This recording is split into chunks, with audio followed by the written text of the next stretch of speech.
Tim nasional senior akan meladeni Turkmenistan di laga FIFA Matchday tahun ini.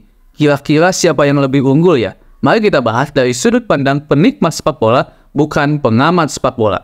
Ya, inilah mungkin laga FIFA Matchday yang memang kita sering dengar sekarang di era Pak Erick Thohir. Karena di era Pak Erick Thohir ini, FIFA Matchday ini memang benar-benar dimaksimalkan lah gitu ya, untuk bisa melatih kekompakan dan skill-skill para pemain timnas, sekaligus bonusnya kalau menang mendapatkan poin untuk menaikkan ranking FIFA. Nah teman-teman, pertemuan terakhir Indonesia dengan Turkmenistan ini berhasil dimenangkan oleh timnas Indonesia. Waktu itu di era Coach Alfred Riedel kalau saya tidak salah ya, di mana waktu itu salah satu penggawanya ada Ahmad Bustomi, ada Muhammad Robi, dan juga penyerangnya ada Christian Loko Gonzalez, dan sang anak mutiara hitam cahaya dari timur Boa Salosa.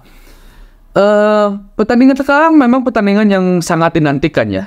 Bukan hanya karena melawan Turkmenistan, tapi karena memang timnas Indonesia yang sekarang itu begitu digandrungi oleh masyarakat Indonesia. Kenapa? Karena masyarakat Indonesia bisa menilai hasil dari kerja keras Sinteyong. Walaupun Sinteyong belum bisa memberikan gelar juara untuk timnas Indonesia, tapi proses dan progres itu terlihat. Itu yang paling penting, dan juga dilihat oleh masyarakat Indonesia yang sudah sangat cerdas bagaimana melihat perkembangan timnas Indonesia. Ngomong-ngomong tentang keunggulan antara Turkmenistan dan timnas Indonesia, di atas kertas mungkin kita bisa dibilang unggul dengan Turkmenistan ya, karena Turkmenistan bukanlah negara yang memang terlalu bagus-bagus banget di bidang sepak bola, tetapi nggak jelek-jelek banget juga. Dan juga jika lawan timnas Indonesia bisa dibilang 11-12 lah gitu. Tapi kalau dilihat dari timnas Indonesia kita yang sekarang, kita bahas yang senior dulu ini ya.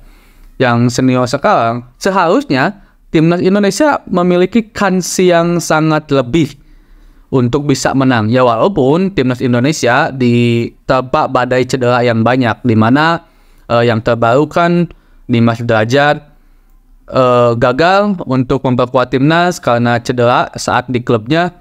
Si kembar dari timur Yance dan Yakob Sayuri, si pelari cepat ini, dan juga Saini Fatinama, di mana klub Viking telah resmi mengajukan surat, melayangkan surat ke PSSI bahwa Saini Fatinama belum bisa bergabung karena harus istirahat untuk memulihkan kembali kondisinya. Dan ini disayangkan banget sih kalau menurut saya. Kenapa disayangkan? Walaupun kita mempunyai timnas yang kuat, kita ingin melihat sejauh mana perkembangan timnas Indonesia dengan skuad utamanya. Ya walaupun juga nggak bisa dibilang skuad utama banget, karena pemain-pemain skuad utamanya juga lagi ada di timnas U23 yang difokuskan untuk Piala Asia dan Asian Games. Seharusnya dengan kekuatan yang sekarang, timnas Indonesia mempunyai kemampuan yang bisa dibilang mengombok-ombok Turkmenistan lah. Bukan kita merendahkannya, tapi harapan kita gitu, seharusnya gitu.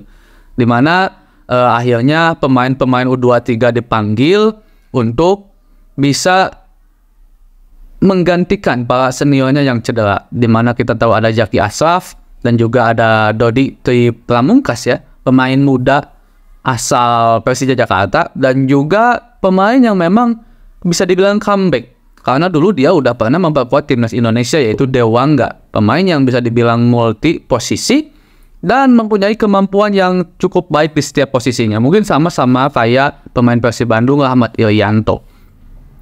Nah, untuk kemungkinan formasi yang akan dipakai oleh Coach Sinteyong, lagi-lagi Sinteyong itu sangat menyukai biasanya kalau nggak 4-3-3 ya 3-5-2 atau 3-4-3. Itu yang paling disukai oleh Coach Sinteyong ya selama ini, karena itu adalah formasi yang bisa dibilang ideal untuk timnas Indonesia, di mana Indonesia mempunyai pemain-pemain yang penuh dan kaya akan kecepatan. Walaupun sekarang Yance dan Yakob tidak tidak bisa bergabung ya, tetapi itu tidak akan mengurangi kekuatan Indonesia secara signifikan gitu, karena kita masih banyak mempunyai pemain-pemain yang luar biasa juga. Ditambah ada juga sokongan-sokongan pemain baru kayak Ian Kurnia. Ian Kurnia memang memiliki jam bermain yang kurang baik di Persib Bandung. Tapi kalau saya melihat permainan Persib Bandung, setiap Rian Kurnia main, pemain ini pemain yang indah. Kalau menurut saya ya, bagi saya Rian Kurnia ada di cadangan Persib Bandung itu bukan berarti dia jelek, tapi mungkin lebih ke strategi. Jika seandainya saya jadi pelatih Persib Bandung, saya akan pasang Rian Kurnia jadi pemain intil. Karena nggak tahu kenapa, skillnya itu kayak yang lemah gitu, kayak yang nggak punya tenaga, tapi wah luar biasa banget kocekannya. Dan saya sangat berharap melihat Rian Kurnia menjadi starting and off untuk sekarang ya. Dan juga debut Sandy Walsh sangat ditunggu oleh masyarakat Indonesia karena akhirnya gagal debut saat melawan Argentina kemarin dikarenakan cedera saat latihan. Saya berharap timnas Indonesia memberikan permainan yang luar biasa ya, dikarenakan walaupun ini hanya sekelas FIFA Matchday, dan juga banyak pemain-pemain kembali yang dipanggil seperti Adam Alis juga. Nah ini tuh sebenarnya Egy juga comeback, maaf lupa, Egy Maulana Fikri. Dan saya juga ingin bertanya nih kepada teman-teman, apakah dengan dipanggilnya Egy kembali, Adam Alis kembali itu memang karena diperlukan oleh timnas untuk sementara ini saja, atau memang diperlukan untuk jangka panjang? Karena kan jadi pertanyaan juga, karena banyak pemain timnas Indonesia senior yang harus absen karena difokuskan untuk para timnas U23 gitu. Nah, mudah-mudahan timnas Indonesia memberikan hasil terbaik melawan Turkmenistan, timnas senior ya, dan bisa menaikkan ranking FIFA kita, dan juga mudah-mudahan adiknya timnas U23 nanti bisa menang juga. Sementara seperti itu hasil dari pembicaraan kita hari ini. Assalamualaikum.